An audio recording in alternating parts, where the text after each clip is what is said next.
In the mist-shrouded heights of the Sangrila Mountains lay the village of Kuroyama, a place renowned throughout the realm for its swordsmiths. Here, the clang of hammer upon anvil rang like a symphony, and the air was perfumed with the rich scent of forged steel. Warriors from far and wide made pilgrimages to this secluded village, seeking the legendary blades crafted by masters whose skills seemed almost otherworldly. Among the bustling apprentices, eager to learn the secretive arts of the forge, was young Darius. His hands were calloused, his muscles hardened by the relentless labor of his craft. Yet, more than anything, Darius longed to prove himself worthy of mastering the techniques that would elevate him to the ranks of the revered swordsmiths. Darius believed that his path to advancement lay in his willingness to be helpful, agreeable, and endlessly selfless. He worked tirelessly, taking on extra shifts without a word of complaint, lending his tools freely, and offering apologies for mistakes that were not his own. In his eyes, this was the path to respect, but instead, he found himself taken for granted and overlooked.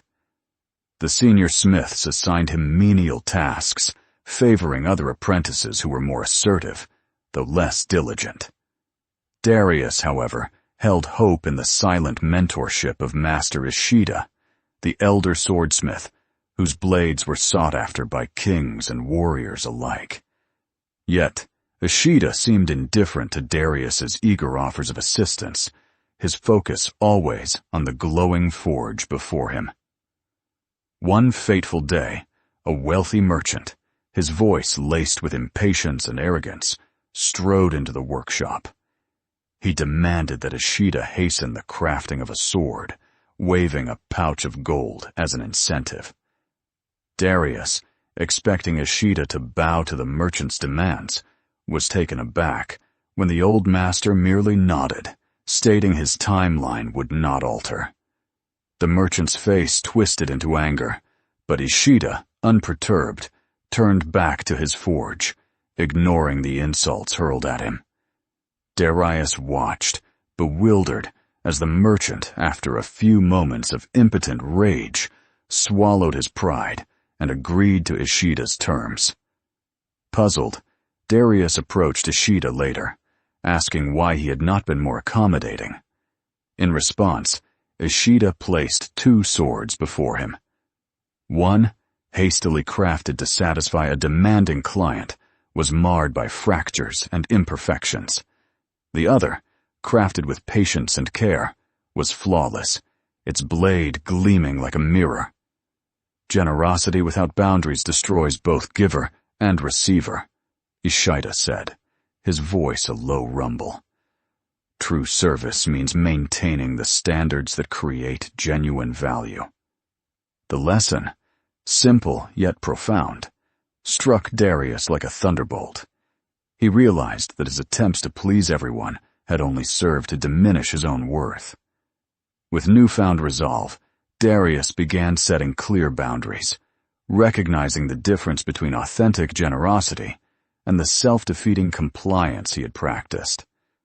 In the following months, Darius transformed. He chose his commitments wisely, dedicating himself to tasks that honed his skills and earned the respect of his peers. He learned to say no when necessary, and yes, with conviction when it mattered. The apprentices and masters alike began to see a change in Darius. His once overlooked talents now shone brightly, and the swords he crafted began to carry a mark of excellence. In time, he earned a place among the esteemed smiths of Kuroyama, not through sacrifice of his own standards, but through upholding them. Darius's journey taught him that true strength lay not in endless accommodation, but in the courage to maintain boundaries that preserved integrity. Respect, he found, emerged not from being agreeable at all costs, but from demonstrating competence and genuine care. In the village of Kuroyama, under the watchful eye of Master Ishida, Darius became more than a swordsmith's apprentice. He became a master of his own destiny, learning that the finest blades, like the strongest relationships, are tempered with care and forged with unwavering principles.